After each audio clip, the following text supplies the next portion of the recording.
Yes, dat führt Aleph mit Aleph. Ja, we'll start from the top. Anheben. Yud Aleph from the Aleph. So it says in the Mishnah, we had a few cases. A person was mezamin, yeinim, before Yom Tif, in a specific nest. And it comes Yom Tif, those pigeons are not there anymore. But he found those pigeons, or he found pigeons in front of the nest. The shaila was, do we say that the pigeons that were muchan from before Yom Tov that was in the nest in the cane, they came out and now they're in front? Or does it come from the world? There's many pigeons all over the world, or definitely within 50 amis we know from one coop, so a lot of pigeons, they could come close to this cane, to this coop. And the shaila is, does it come from the world or not? We had it already before. There's something similar. But you first have to assume that the first two original ones that he supposedly chose either were taken by another person or they flew away. Right, because it's empty. Yeah, of course. If there would be still two pigeons in the nest, then you find additional. Sure. The shaila, those pigeons are not there anymore. They're out.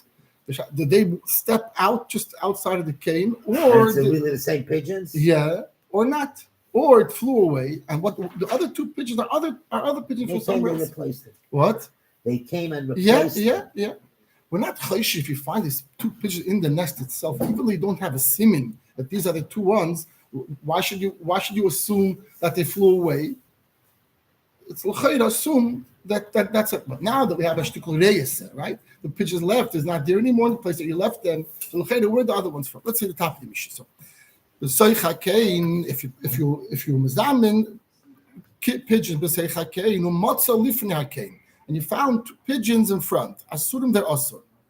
Says the Gemara, leimel, let us say Messiah leil chanina. We had this Gemara already before, similar. We spoke about the white and the black birds.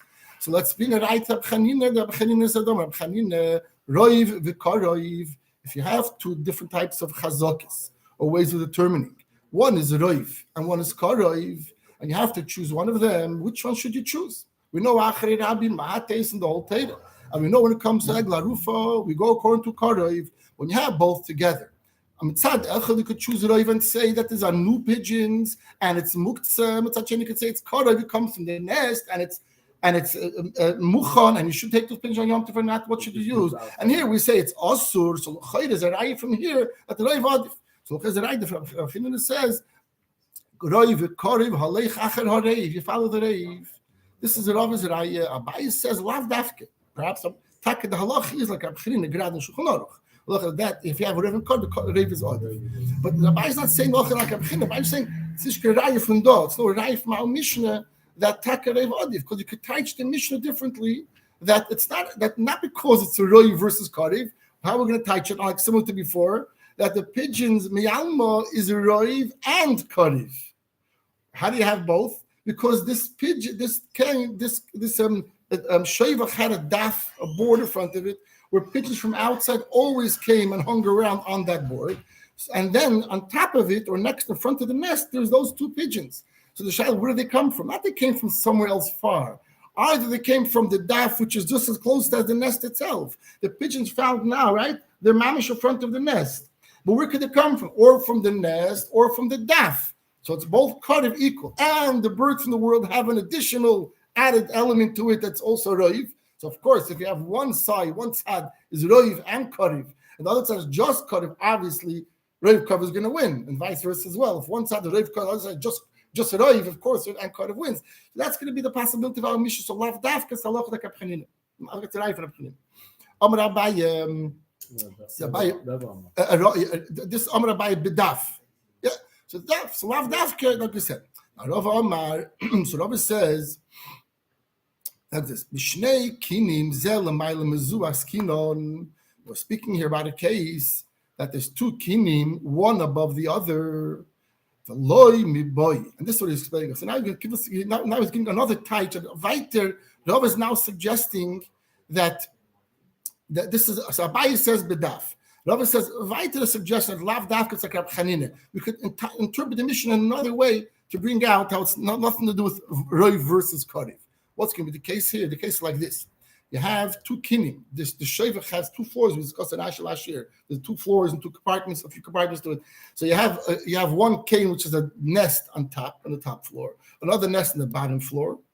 And what happened here says it of Bishnei kinim zulamayim one above the other. Our skin was speaking about the loy mi boy, and I don't have to tell you the din is going to be asur in this upcoming case. The chiddush will be in the second case Rava mentions. Let's first see what the loy mi boy. The loy mi boy, I don't have to even tell you the din that we assume it's muktzah and it's asur. In what scenario? In the scenario of zimin betachtoino, you mzamein the birds on the bottom one, the loy zimin bel yoino, and you were not mzamein the birds in the top one. Meaning the birds in the top remain muktzah and the ones in the bottom remain muchon. And you came in the morning, you found no birds in any of the nest. But you did find birds in front of the bottom nest. Balyain umatza v'lo yizim balyaino umatza b'tachtoino v'lo matza balyaino da'asiron. So you were not mizam balyaino. Umatza, you found the birds on the bottom outside of the nest. V'lo matza balyaino d'nan balyaino da'asiron. There it's also why? Because what are you damrin hanoch ozlu li alma. The birds that were on the bottom, they flew away to the world. The hanaf, the ones on the top, it went down, it slid down. It's easier for birds to slide down than to go up, than to jump up. So what we're going to assume over here, v'nochas, and it came down. In this case, for sure, it's awesome. Let's finish up, then we'll explain. Ella, what's going to be the chiddush? I'm telling you, afilu zimin bel yoino, even though you mezamen, you set aside the birds above. And the birds at the bottom were not muchon.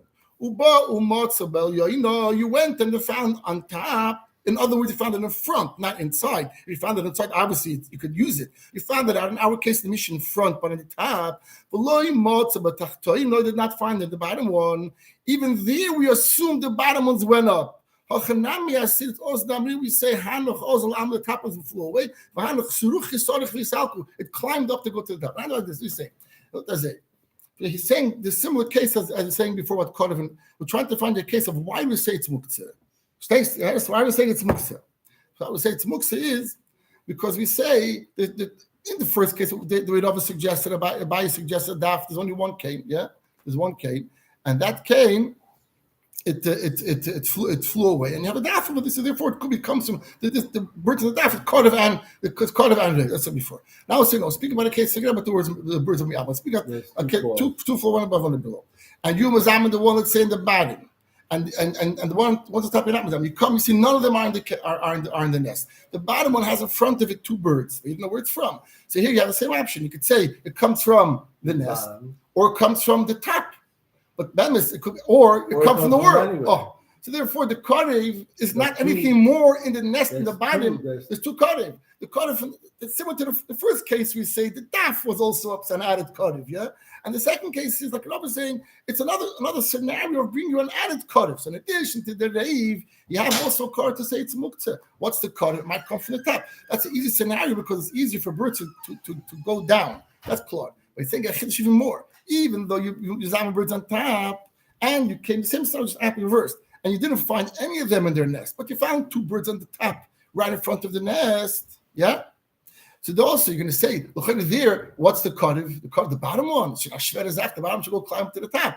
So maybe you would say, no, the real karev is only the one from the nest itself, and it's going to be a typical case of roy versus karev, so we wouldn't know. So he said that there we also say that the bottom nest is also birds that were in the bottom, also considered karev because it could climb up to the top. That's a Kishar mission. So anyway, loy mi boy, that we could assume the top ones went to the bottom, and that's why it's muktzah, because the karev is also muktzah. Now, feel if the bottom was also able to go to the top, and it's also going to create the muktzah on top as well. That's what he's saying. Otherwise, you don't just like next piece of Gemara, weiter. Says the Gemara weiter, the Mishnah concludes If you only have those birds in the vicinity, then it's going to be mutter. So in this case, we said before, it's also if you can assume, it's only like we said, we could assume birds from the oilam are flying. There's three types of scenarios. There's a bird, mamish, an adult bird who could fly very far. But that bird is muktzah, you can't use it on Yom Tov. Why? Even if you examine the bird before Yom Tov, because they have a problem with Seido.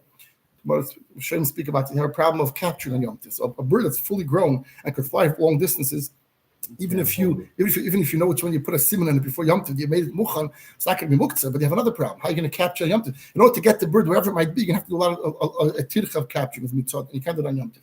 So speaking about birds that are young, and they can't fly far distance. Okay, amongst those birds itself, there are those that could fly a little bit farther, that could fly. Those that only mamash are crawling, but that they only crawl, the jumping around. Okay, so now we're saying over here that this all scenario is if we could assume the birds came the alma from the world. Mashenken, if it's in a vicinity where there's no birds around there, then they own it. So now what does it say? However, im ancient Elohim, if the only birds in the whole vicinity of 50 amos, which is the vicinity of a chicken coop or a coop, it's only these birds. Then we say, we taught him, what are you going to assume? It came from where they don't come. But hey, how to speak about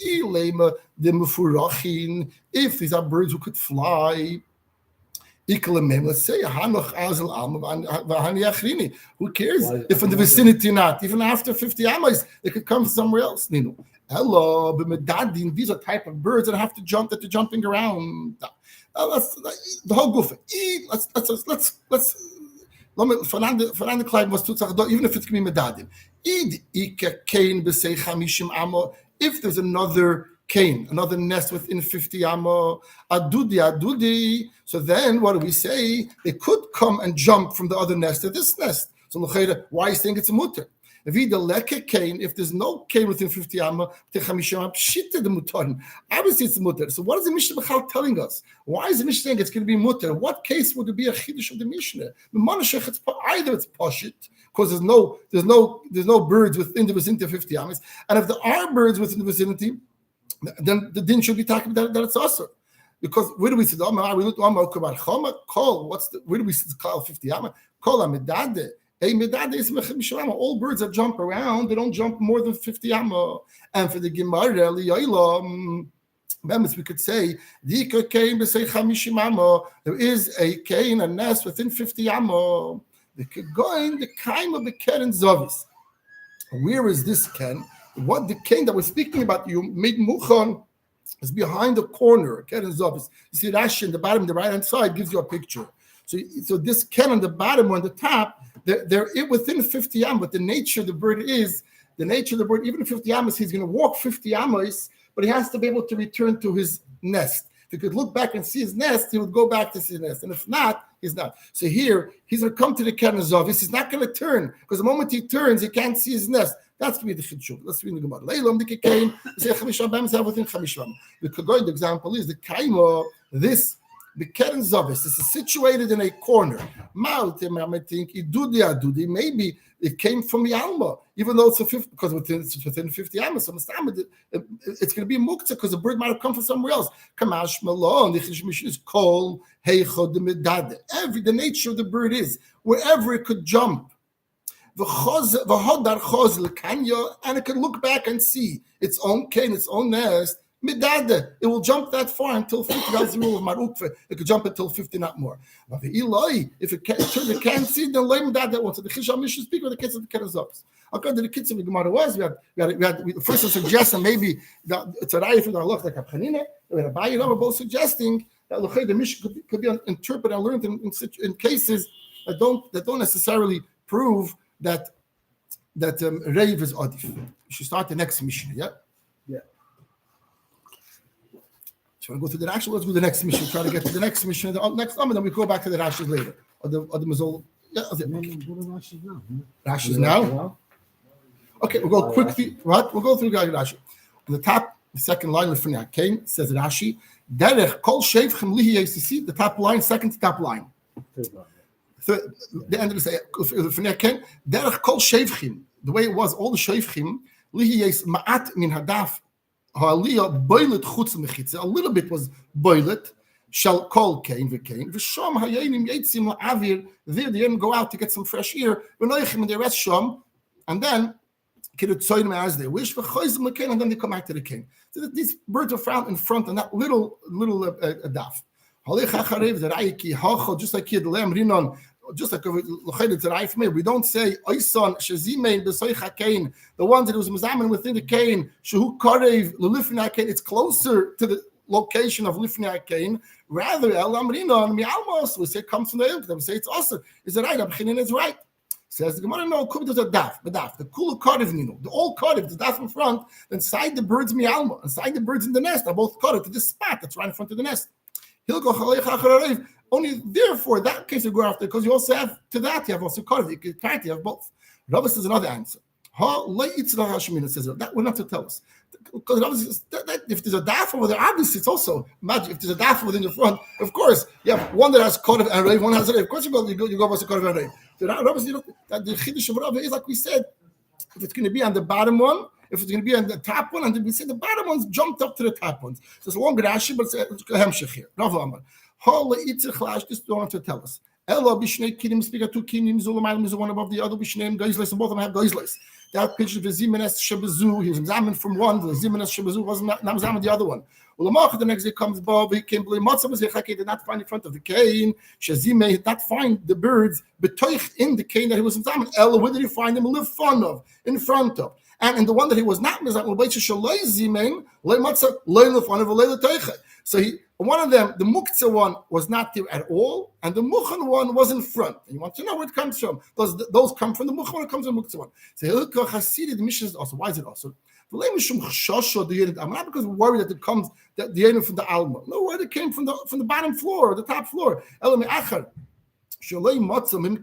a race here. You did not find the birds in its original place. In addition to that, in addition to the fact that you did not find your birds in the right place that you made it.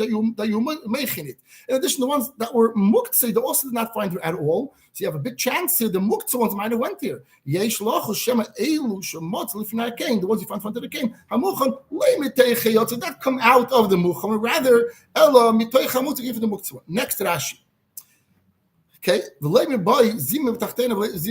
I was giving you the idea of what's pashut and what's a chiddush. So like about I think 7-8 lines of Rashi is all what's pashut, and then he's going to say what's a chiddush. So lemi boy, kolayim, Rashi. The Tanya, the itzrich lashminon, our Tanya must tell us a chiddush. Asurim love, not in the case which is very pashut. What would be a pashut case? When you examine the ones in the body in Mulamacha the next day, you found the tachtoino in front of it, of not inside of it. And you also not find the above one klum. Itzrich, the Tam does not have to tell it. Itzrich that is also because it's pashut. Why is it also? Why is it also for sure? The Chashina were worried and concerned. Dilma, perhaps Hani, the Azmin, the one that you Mazmin, Oslo flew away. The Hanach, Shematzah, the one that you found. Lefonel in front, Michel El Yaina boat came from above because it's very easy to come down. We start a vuvi, start a vivlamato. When Unichisro land on the bottom. This is a push. You don't have to tell us because it's very clear. A bird slides down, doesn't jump up. Then he says, "What do I feel? Even if it was the reverse, you must have the ones above. Not the ones a bit on the bottom. The next day, you found them above, in front of it, not inside of it. And also not find the bottom one's also klal. This is the chiddush city. Why? What are you suggesting? What happened? Something. The birds jumping up. Small birds that can't fly, they're going to jump high up, says the Gemara. Yet that's the Kiddush of the Mishnah. A city. But like Taimed, don't say lavur chayu lemirsach. It's not the orcha for the birds to go climbing up. Umeisak boydam ktanim when they're still young, small birds. It's not the shtege for them to go climb up. El the Kiddush of the Mishnah Amadinon seruchi saruch. It did climb up in a tachtein muktzah and it becomes with the slikul of el yena, and it went and it landed in front of the yena. The next part, im ein shemal lehein, im ein the same as. Im ein to the same esmel elahein. We don't have in the vicinity of this shayvach any other birds, only these. Then we say it's barei mutalim, but it's mutar. Why says Rashi? The vada yeilu hein shehizmi b'seichak, and definitely the ones you found in front of the cane came from the cane itself. Why? Because there's no other birds in the vicinity. But what kind of case? If it's adult birds that fly long distances, they fly very long distances. Then it should be also because birds could come from far. Rather, it's speaking about birds that jump and don't fly. Came from that cane, and came here. The Farash also will speak soon that of bird jumps till Chamishmam. Because it's always in the Kodesh is obvious. Abayis boilet. The core in the house is sticking out between the two canes that we have in our picture in Rashi.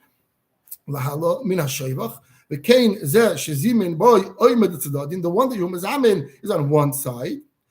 You have also lahacha.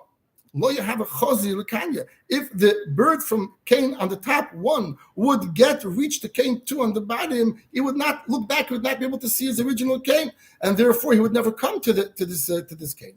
Lekanya shazavi shalbai. He said mezavan because the core in the house is blocking. Next Mishnah, yeah, or the next Mishnah. We had the Bemis Mishnah already mentioned a few back before. We'll say it over again. Shami say a noitlin. And so oli lekatzev love basar. Oli is a block of wood that one takes to crush wheat, to crush grain into flour. Okay, so that is a melacha that is not done on Yom Tif because this can be done always before Yom Tif. So this oli, according to Rashi, is considered a kalish malachto isur. We're familiar a little bit with a little bit of muktzeh dinim bekitzer, yeah. So the least madrege of muktzeh is klish malachto isur, right? Let's say a hammer, so you can't use a hammer obviously for doing the malacha they're allowed to do it with knocking in a nail, right? But you could use a hammer for the two other things, for l'tzeirech keimei, l'tzeirech gufei. If you want to use the hammer to crack nuts, okay, so multiple use. Yeah, but other types of muktzeh you can, like muktzeh machas chisorin kis. Muktzeh machas chisorin kis, for example, something a chalif that you use for shechita, and you want to use it now on Shabbos or Yom Tif to cut vegetables, yeah, let's say the gufei or mekayma, you can't, because a person normally is makpi to ruin this very sensitive type of knife. And therefore, many other examples of like taste, I think this oli is also a proud chisaron kis, because the oli is a specific type of block of wood that you use around the root to crush grain, and by using it to cut meat on it, you might ruin it. So the shaila is this oli here in our Mishnah of Meshi, yeah? Is it considered a problem of a muktzeh machmas chisaron kis or a muktzeh because malachti leisur? What's a more hetadik malacha? A muktzeh that's not so strict as shmachta leisur, that would allow you to use it. Let's say the guf mekayme. It's a taste that we'll see if we get the tastes or not. But let's learn according to Rashi that this oli is huktza lemalacha asura. It's huktza to grind wheat, which is asur. I want to use it to chop meat on this piece of wood. So if you hold, you could use it. You could use it, and if not. Let's go weiter. So this oli b'sham emrim ein noitlim es oli lekatzev lov baso. You can't take the block of wood and use it for something other than crushing grain. What? Cutting on it meat, which would be allowed to do on Shabbos and on Yom Tov, but don't do this on. But you're allowed to do it. V'shilo matirim. V'shilo says you could. B'sham says you can't. B'sham emrim another din ein noitlim es ha'er lefnei hadurson v'leag bi'ano elim kedesh olav. I had it already. I think 2 shurim ago. A person shechter on Yom Tov. He takes off the hide. Now, if you can't do anything with the hide, he'll lose the hide. We're worried he won't shech chatchila if he's not, because the hide you can't eat. What are you going to do with the hide? The person wants to preserve it. You want to use it later on. You can make cloth from it. You can make carpets out of it, or things, whatever it might be. But if you're not going to tan it right away and have people rub it and tan it right away, it's going to get ruined. So what does he want to do? He wants to take off the skin of the animal after he shechted it. Let you on the streets in front of his house. Let people do this. So let people trample over it. Keep it fresh.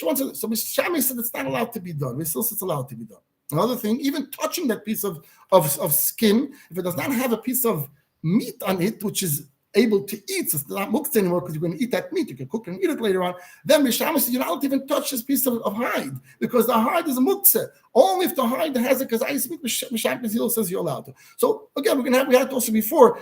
Do we say Beis Hillel also holds it's a problem? Or because of Simchas Yom Tov, you override and we say being that there's an element of Simchas Yom Tov over here. And if a person knows he cannot use his hide later on, he might come and shechter, he'll be diminishing his Simchas Yom Tov, won't eat meat on Yom Tov. That's why Beis Hillel says you're allowed to, or Beis Hillel says you're allowed to because there's no concern about people trampling over the hide and touching it if it doesn't have a piece of wood. We had a piece of wheat we had in the past only. Let's learn our Gemara now. There's two machlekes in B'Sham Hillel. There's a small Rashi here. All this says Rashi. Rashi says very important to Rashi. Because if we get the taste as a machlekes over here, let's see. Oli malachte leisur. The oli is a piece of wood that malachte leisur to grind, and therefore it's also to be metallic because it's muktzeh. So the Easter, what is the Easter that it's usually used for? Lachtish machteshes, to grind the machteshes and to grind the mishum hachi asri lei b'shamim. So b'shamim is also because it's muktzeh. And B'Hillel says you could use it for two reasons. Either B'Hillel holds even klish malachti leisur. Forget about simchas yomtiv. Forget about simchas yomtiv. You're allowed to use a tzeder gufei, like even on Shabbos, like we said, you're allowed to use a hammer if you want to cut for nuts, whatever else you want to do with it. Or do we say no? B'Hillel also it's a problem. Let's go back. Let's start the Gemara. It says the Gemara. It says the Gemara. Tana we learned v'shavim. B'Sham and B'Hillel both agree.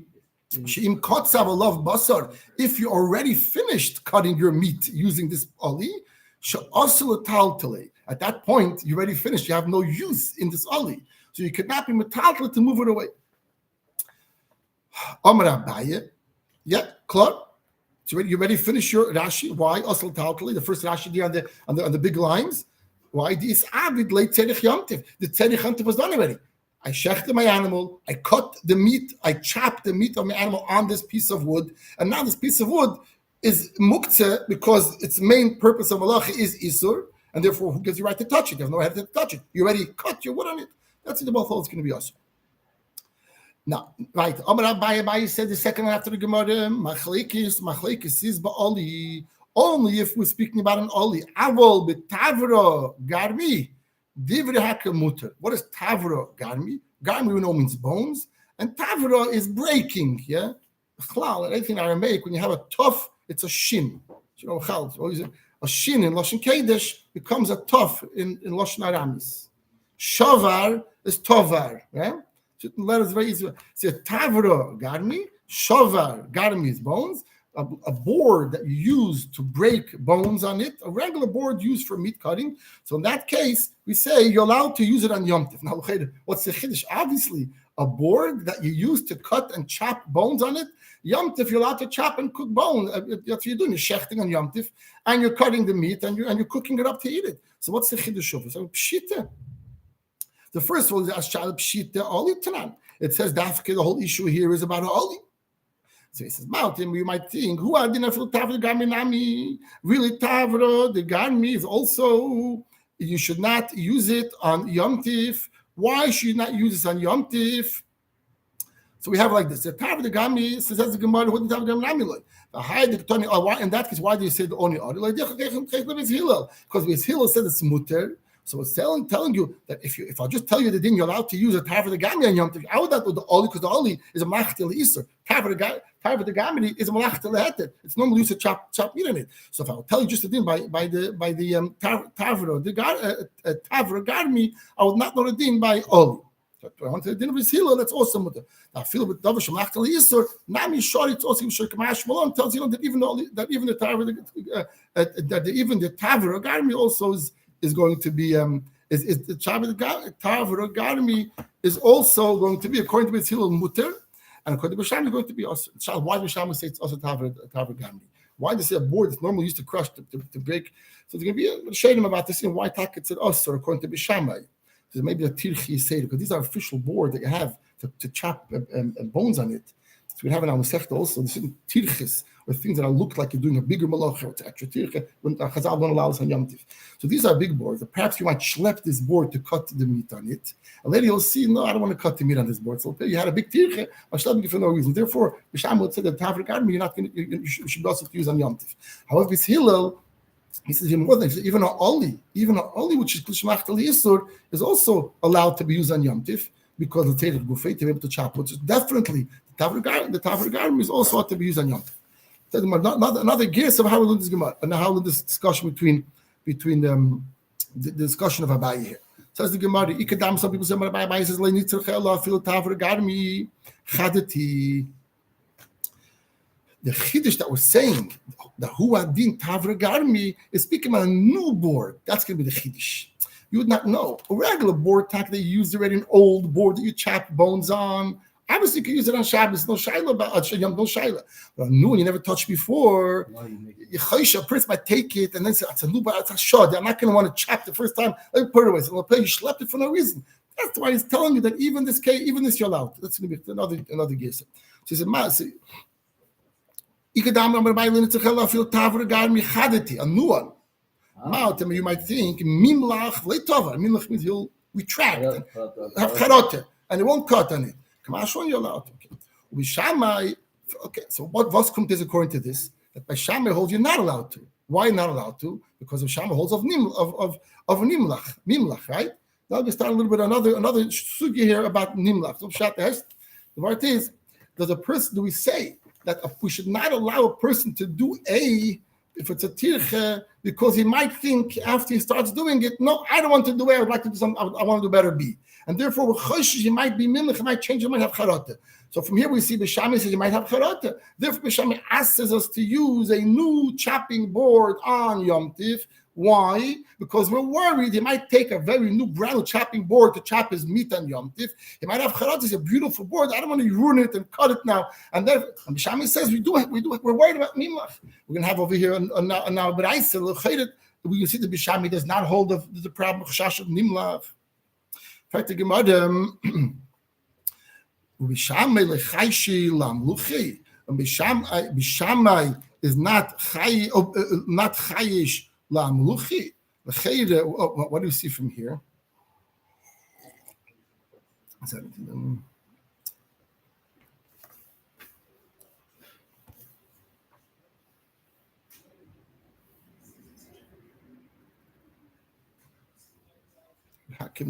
Yeah. Rashi explains. Divrei hakel muter. That means, according to the second girsa, what's about an old board? Everyone holds its muter. The only chiddush is a new board, a new one. B'Shamai said it's going to be also muter. Hit by an old board, B'Shamai also is going to be muter. Shaila is, we're going to find here from the Gemara that B'Shamai is worried that we might have charata. Or he might schlep a big board, and we're saying over here, if he schleps a big board, he will not have charata. Different Shammai says you're allowed to. The only time Shammai is worried about if it's a new board, or if it's an old board, he says you're not going to have charata. But here we have an eye for Beitza. The Shammai doesn't hold you do have charata. You might have charata, and therefore he says something. He says, "V'tayim will tell Beitza." B'Shamai say, "Ein moilichin tavach v'sakin eitzel behema." You don't bring the knife and the sheichet to the behema. The loy behema eitzel tavach v'sakin. You don't bring the behema to the sheichet and the knife. In other words, you have to make sure the knife and the behema is in one location. Because you should have to. There's a machlekes Yishayim here. We're speaking here about a distance of going to the Shus Rabbi or not. But the nekuda is there's extra tirche. But you have to make sure before Yom Tov that the sheichet, the knife and the animal is one location. So let me say, one is allowed to bring the knife to the animal or the animal to the knife. Next, Mishamay say, melichin tavlin umaduch etz maducha.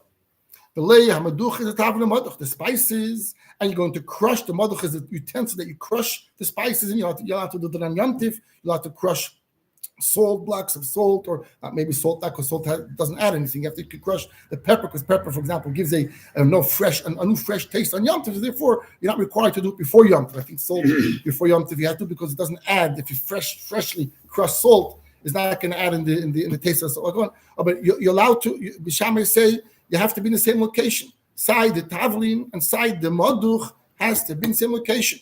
And if not, you can bring it. So let me say malichin zayt, so you could bring it. So what do we see from here? Why does B'Shamai say you're not allowed to have the sakin brought to the behema on Yom Tif? Why? Because I might take the sakin, schlep it to the behema on Yom Tif, or behema to the sakin, and then later I'm going to say, you know what? I don't want to use this behema. I would like to use another behema, or I want to use the behema for something else. So what you do? You did a malacha here, or you did a tirche on Yom Tif of schlepping an animal all the way in the Shus Rabbi to the sakin or to the sheichet for no reason. So B'Shamai says you choshesh for meluchi. You might have charata. So don't do the schlepping of the animal to the sheichet. Why? Because you're allowed to shecht on Yom Tif. The only reason why he asks us to schlep the animal to the sheikhet is because you might have charate, and then you did a tirchi for no reason. So L'cheira Bishami does hold we're worried about charate. Why here, when it comes to the chopping board, do we say that Bishama is not worried and allows you to schlep a chopping board on Yom Tov and later on chop the bones in it and the meat in it? L'cheira, you might have charate and not want to use a chopping board again. That's a shaila of the Gemara. Says the Gemara, and for the Gemara, okay, Asha, how could you compare chopping wood, chopping meat on a chopping board to bringing an animal to the sheikhet or bringing the maduch to the tavern or vice versa? Okay, Asha, when it comes to a behema, I might later on see that I don't want to shecht this behema. I want to leave it for another purpose. Let's leave this, or it's too kachush, it's too eisgedart. It's not shmeina enough, it's not fatty enough. Let me get another fatter behema. So maybe after being to the sheikh and on the side, it's a possible and common thing. Or it comes to a dish as well. The Ami says maybe this dish doesn't need to have this extra pepper to it. Maybe the dish itself, I should make another dish that has its natural spices to it, doesn't have to have extra pepper. The Ami could say, the boy, let me leave this kedera, not make this dish that needs to have extra tavlin. My sin and achrini, I'll make another dish. The boy tavlin doesn't have any tavlin. And what will happen if I've decided that I did a malacha for no reason? Over here, Michael, maybe what could you say? He already shechted the behemoth. He has already meat. The only shaila is he has to chop the meat. Why in the world should he go ahead and have charat and not chop the meat? Mimlach loitovar, given the shachta, being that he shechted the behemoth, l'tevira kaima. Now it's fit and waiting to be chopped. Go to the next piece of Gemara. You see the difference over here? Why should a person be mimlach and not to do the malach of chopping the meat? After he checked the behemoth, now he has to chop the meat. He doesn't want to eat it chopped. He wants to have a full roast. So he has a bigger. You still have to cut it. We'll see soon about salting a yom. If you have to salt the thing, else. Maybe I don't know if it's being before, sometimes after salting ready. But l'cheira, here, what can be a svara? Oh, you say he wants to have. So he wants to. So Ken's about chopping also. Maybe the size of the meat. Yeah, you say a big piece of meat, and he's schlepping a board. Because he thinks he can make it smaller. I says, no, I'm going to put on the barbecue. I'll put the full roast. Turns out, the shot, if I'm cooking them. But we see clearly that the whole get it. But before, when it comes to other things, there's more chances a person, the animal's still alive. He might change the mind which animal is using. It's a common thing. Or the meducha. I can make another dish. Have the bereda. Here, the hostinishkin bereda. You already shechted. So the only thing you say, maybe he wants to shech the small. Okay, then I cook it. But Bechol says the Gemara, it's something the Bishamai, we can already see the difference. The Bishamai doesn't always hold of Miluchi. He holds it. A person might have charata. Only in cases where it's very common for a person to have charata. Next Gemara. Try to finish up to the Mishnah. Yeah, Mishnah says, you don't put the eiluf.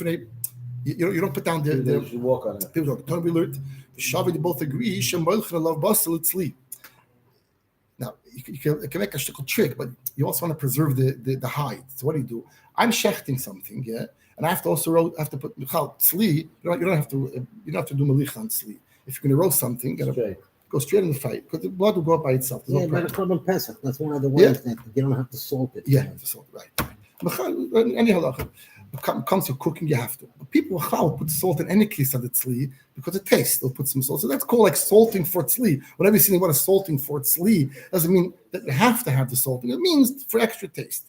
That's just indicating a small amount of salt because salting for kashrus, from budu malicha, you have to have more salt. So you're saying over here, don't on top of this hide salt meat for kedera, for cooking. That'll be a lot of salt, and it's very clear that you're doing top of the hide because you want the salt to reach the hide, to preserve the hide. They shouldn't get spoiled, and after Shabbos you'll do something with it, right?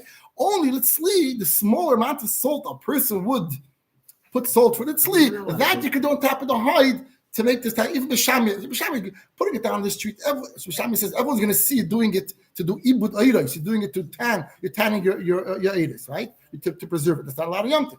But if you're doing it tzli on top of the hide, then it's allowed. That's what B'Shami says. That's what but it's not something that you're going to have enough for on Yom Tov. And the whole thing of cooking on Yom Tov is that you have to eat it on Yom Tov. You can't cook for Yom Tov after Yom Tov. That's why. So you're preparing the hide for after Yom Tov. So the reason we're looking for a way out B'chalal, because we said before, we're worried he might not shech B'chalal animal, and he'll deprive himself and his family of Simchas Yom Tov because he's cheap. I'm cheap. He's worried about the hide. Why should I waste my hide? I forgot to check before Yom Tov. So what am I going to do? So Bisham is also concerned about that. But Bisham would not tell you to go put it in the streets. The Mamish openly doing it to preserve the hide, where you're not having any use on Yom Tov. Of course, we could see about it as well. But he was saying, I'm salting my tzli because I'm doing it in any case. I'm not salting my tzli because of the hide. I'm salting my tzli because I want to have it tzli that I salted a little bit. He tells you should know if you have a piece of hide there, Bisham doesn't like to do it. So you should know he allows you. So if Yom Tov, I woke up in the morning and I forgot to shech before Yom Tov, I'm shechting to get a fresh meat. Bisham says, don't worry, shech, take off the hide, and you could salt the basil, it's on top of the hide, so you're not going to use the hide. If I know I can't do that, I might not even go ahead and shech in Yom Tov morning if I won't have meat for Yom Tov. Taste of Bavana Stam, we said before about Pes, short taste of the last and the Amid, this is Shavin, Shavel Chalav Tzli. Lav mishun tzorich melicha letzli. Not because you need to be melech a meat to do melicha and meat to be able to eat it if you're doing tzli. Like we said, the fire itself takes out the blood. Like we see that's true. As mishun shenagel lemolchet litin tam. That's what I told about. Only to get a tam. But you'll say like this: why you want to get rid of the blood? You're doing tzli, so you don't need salt. You're doing salt, you don't need tzli. Meaning, what's the whole purpose of tzli? You want the blood to drip off. Yeah. No. I like you're grilling it to cook. True. But what's the side benefit is that you don't have to salt it. Also, yeah. So now you're going to say you're salting it and you're going to do tzli. Oh, he said taste like that's a normal derech. Nothing to do with this. People b'chlal to get taste, they will do it. But it's identifying a measurement basically. If there'll be a measurement taste, the Gemara would say this amount or a bigger amount. But the Chazal identify a small amount of salt with melicha tzli. A large amount of salt, melicha l'kadeira. It's just two terms. Well, let's talk about it. So Shami does agree there is something you could do to save that. Let a person save his hide, so he won't deprive himself of simchas yom. Says the Gemara. Tonight we learned. Yeah, start again. Time we learned in the Mishnah. The shaving, they both agree that you're allowed to shemelchin alav basal tzli. You're allowed to salt your basar. That amount of salt that you put onto a tzli. Which is on top of this hide. He says l'shanu ella tzli alok de'eloi. Yeah, he clarifies clearly. Should know the kedera not, because kedera is a lot of salt. If you're already putting a lot of salt, then it's going to fall, drip on top of, and you decide on top of this hide to do your salting of your basal kedera, which is a large amount of salt. That's two habits going to be shamdei doing it to preserve the hide. That one should not the same way he asks us to place it in the shusarabim. This hill, of course, will say it's allowed even for to put it in the shusarabim, the dur, so the people should trample over it, right? So he clarifies. Only the amount of salt that is used, litzli, you could do on top of this hide. That's quite a bit of salt. It's not. What? It's quite a bit of Which salt. one? No. The kedera or the tzli? Tzli is less than kedera. I don't know exactly how much it is, but it's definitely. People would put less amount because they're not doing it to take for kashrus reasons, doing it for taste. For the kedera, you need to push to get out all the salt. You have to put a lot of salt on it, all the part. Okay. Says the Gemara. So first of all, he says they agree. Litzli, you're allowed to salt your meat, let's lay on top of this hide. And he says, and Rabbi says, Loishanu, we said on litzli, not the fact the Gemara pshita. The Tana said tzli, so what does Rabbi have to really tell us on litzli? If you meant the amount of salt with kedera, he would have said kedera, and kolshkin you could salt litzli on it because it's much less amount of salt. So pshita, litzli Tana says hokmash is in just tell us. Afilu litzli kein kedera osur. Even it says, even if I'm using this basar actually to go onto the tzli, I'm not using the kedera. I didn't mean mamish kedera. He meant a person who's going to take his basar, put it onto the barbecue, but he happened to use more salt than what's normally used to add taste. That's not allowed. So that's it telling him. So even if so there's basically three amounts. There's one amount of salt using the kedera. You mamish salted a lot of salt. Because you have to get a kashrus with the blood should come out of the behemoth, the basar. Then there's the other extreme is a very small amount of salt you're putting on your thing just to smear the sides to get some taste with tzli. This person, he's going to salt it more than the regular tzli. Is that allowed or not? Says Abaye, that's not allowed. That's what he means l'kedera. He means l'tzli, similar to the amount that you use on the kedera. Says the Gemara, we learned to the Beitza, Ein moilchin es achalavim. The chaylev is a forbidden fat. You can't eat it in any case. So why do you want to preserve it? You have to cut it out before you do Yeah. the melicha. Yeah. And before you do the Yeah. tzli. Yom Tif in the morning, you can shecht. What do? You take out the gidanasha, you take out the chaylev. Today we take out the whole back because we don't use anything. Then you take the meat and you salt it if you're doing it like data, and then you can go ahead and eat it. But we spoke about the hide. The person like to lose the hide. What you can do with the hide? What's about losing the other parts of the animal? Now, the chaylev is forbidden fats. You can't eat it, but you can have enough from the chaylev. So people didn't throw out the chaylev. They use it for other things. Salted it like melts. Yeah. And they preserved it. Melts on the meat. Or you can do that with chaylev. No. Chaylev is also lachila. Also chila. Oh, sure. No, but hana, sell to go, whatever you can do. Milk him, no? What? What's a chalav? No. Wait. So you remove the chaylev. It's away. It's separate. No, it's not touching the basa. And it's a whole nikur. Nikur is a whole art of. We don't do this. I think Sfardim still have it. They still do it. They take out the gida noshe and they clear out the other things that are connected and also the chaylev. With the whole back part of the animal you sell to the goyim. It's the whole that has all the chaylev and the gida noshe shilas with it. But there's a nikur. It's not stam. It's done. Nikur means like and the Stephen Tilder side they just manaka those parts because they see the back part of the animal is very tasty. It's a whole. It's the best part. So they do the nikur. And it's all art. So, but let's say he did nikur already. He took out the chaylev and it's removed and it's on the side. It's not going to touch the bus. The bus is there. Now this chaylev, it's muta b'hanoah. So you want to use it, selling it to a go, use it for whatever else, not la'achila, but lahanoah. But if you leave it over Yom Tiv till the next day, It's going to ruin. It's going to ruin. And you're going to salt it. You're not allowed to. You're only allowed to do lachal tzedek Yom Tiv. Same with the hide. The same idea. The hide you're not eating, right? You want to preserve it later on. The same exact shot we have with the hide, which is forbidden or not edible, but you want to preserve it to be able to allow a person to shech. So to shech with the chaylev, it's not edible for a yid, but you want to preserve it. Could you do something with it, or do we say it's muktzah, nothing to do with it? Similar machlekes. The Rabban taught, you shouldn't salt the chaylev in order to preserve it for after Yom Tov, to use it for something. But don't do it because it's not l'tzedek chaychel. So you can't do malacha. It's not l'tzedek chaychel, right? Also, not you can't even turn it over to another side to keep it, let's say, out of the sun, or it's gonna be more fresh on one side. No, you can't. Mishum, they said, you're actually allowed to spread it, to spread it out on top of pegs in the wind. Should have in front of the wind, that it should stay a little bit fresh till after Yom. So you are allowed to be metaltal this chaylev in order to similar to what Beis Hillel says. He's allowed to take the oil, the hide, and throw it in Shusharab in front of the Durson. Sometimes Hillel says you throw the hide in front of the Durson, people should trample over it because they want to preserve it. So Torah says not to do it with the chaylev. That's what Yeshua says. The name of Rabbi Yeshua. Says the Gemara, Rabbi Masne halacha Rabbi Yeshua. Rabbi Masne says halacha like Rabbi Yeshua. Ikadam so we say Rabbi Masne ain't halacha Rabbi Yeshua. Halacha like Rabbi Yeshua. Yeah. Now the Shabbishleim halacha Rabbi Yeshua. It's a chiddush because they have a stam mishnah, a Tanakame or a Rabbanon. You have a rabbim. Rabbi Yeshua is a yachid. What's the klal? Yachid v'rabbim. Halacha k'rabbim. So if the halacha is like Rabbi Yeshua, I can understand why the Amida has to tell it to us because it's a big chiddush. No, the halacha should be like the chachamim. It's like it's a chiddush. Halacha Rabbi Yeshua. But if the girsa is that a master says, "Ain't halacha Rabbi Yeshua," why even say it? It's a pashtazach. Everyone knows it's a rabbim and a yochid halacha k'rabbim. That's the shayla. Bishleim according to the girsa that says the man according to the one that said halacha Rabbi Yeshua. That's I understand why he's telling it. Why the master is telling it to us? Why? Because I need to have it sold. Coming out with yochid v'rab halacha k'rabbim. Halacha should be like the rabbim. Kamash malon. So master in this case, for whatever reason it is, halacha k'yochid like Rabbi Yeshua. The man according to the one that says ain't halacha is not like Rabbi Yeshua. Shita. Why is it tell it us? Yochid halacha k'rabbim. I would say mistabre time Rabbi Yeshua. The Rabbi Yeshua has a gewaltige starke reason for what he's saying. Similar to Beis Hillel in our Mishnah. Beis Hillel in our Mishnah says, like that's going to be a shout out, why not? What does Beis Hillel say?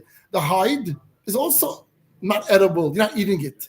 What do we say? He's allowed to be metal to it and throw it in front of the door. Son, why? Because if you're not going to let you to do that, what's going to be? He'll prevent himself from shechting and might and simchas Yom Tiv. So the Rabbi Shmuel saying the same. Rabbi Shmuel saying the same thing. Rabbi Shmuel is telling us, be metal till the chaylev, put it out, spread it out in order to keep it fresh. In order, why? that it should stay preserved, that you will go ahead and shech. Because if you know you can't do that, you might not shech b'chlal Yom Tov. So it's mistab at the time that Yeshua that halach is like him. Therefore, it's telling us a chiddush, the halach is not like him. Now the next question will be what? Why tak is halach not like him? The follow-up question is going to be, it's such a good reason and a comparison to Rabbi Hillel's din. So why take do we say that halach is like Basil, of course, and not like Rabbi Yeshua? So first, let's say the Sokadat Chamina. Mao, that I might think, Mistabra time Rabbi Yeshua, even though he's a Yachid, but Rabbi Yeshua's time is Mistabra. It makes very much sense. Why? The Eloi short is lay, if you're not going to allow him to spread around them, he might not go chef. Mimna, he'll hold himself back, and he won't chef, and he won't have meat on Yom Tov. Kamash Malon, we say no. Anyways, it's going to be ein halachic Rabbi Yeshua, and it's also to be metal to this cheder. In fact, the Gemara tackets of Egos or Maishno different me oil from Durson. His Hillel says the same exact thing. You're allowed to metal because we're worried about something you made Simchas Yom Tov. So the Gemara very different. Hasam lei mucha chamilse. There, it's not 100% clear he's doing because it's mishum. The chazi the mizga aleho. By the hide, actually, there is a usage of this hide on Yom Tov. People use hide to cover like a table or cover a bench with it, like a shtickle type of a carpet or sheet over some kelim. Mizga. Rashi says, I think we had the same Gemara. Rashi typed it in Mizga. Remember we had it in the past. Like a rag, no? A rag, right. That's just one word before. Mizga. Oh, Rashi says on Yudam Aleph, that's how they would sit. They would lay like a rag or carpets on top of the floor. They would lean and sit on their knees, kfufim bent over. That's how they would use it as a carpet. So the chaylev has no use at all for Yom Tov. So that's what the chaylev you don't touch. My shank in this rag, even though my intention is not to use it today, to sit on it.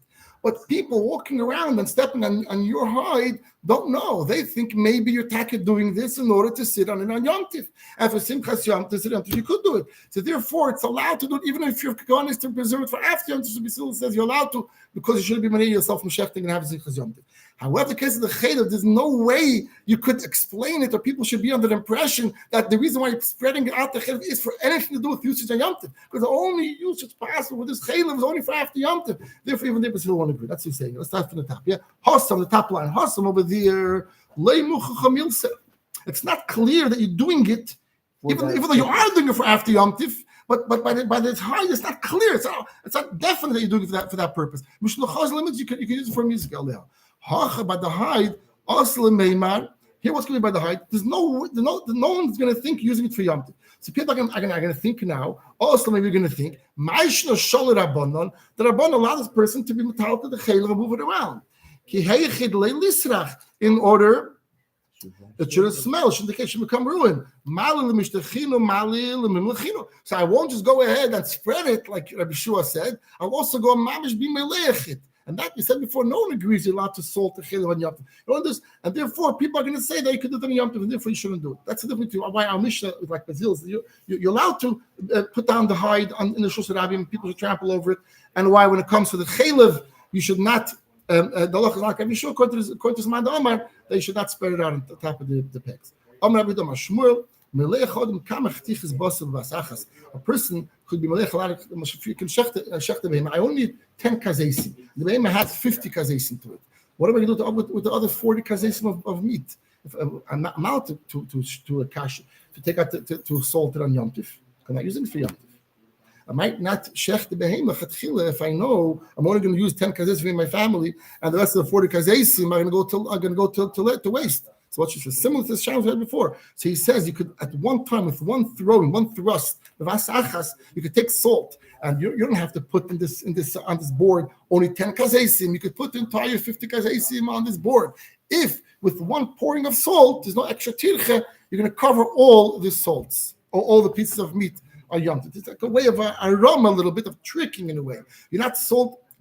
Here's not aroma. Here's you're doing one malacha, and it's no extra. The next case is going to be an extra haram. You're going to do extra work, and it's allowed also. But here, cooking on a Yom Tov, you could put more because you're not doing an extra malacha. The pot is the same pot. I'm putting on the same fire, the same amount of, and the more it's cooking. So what's different if there's more than one, exactly what you need on Yom Tov. But also, if you're pouring one thrust of, if you're going to have to pour another thrust of salt because there's more meat, there's an extra tich, you're throwing more salt on meat, you're not making Yom Tov. It's not allowed. If it's mamish vasachas, you're allowed to. But the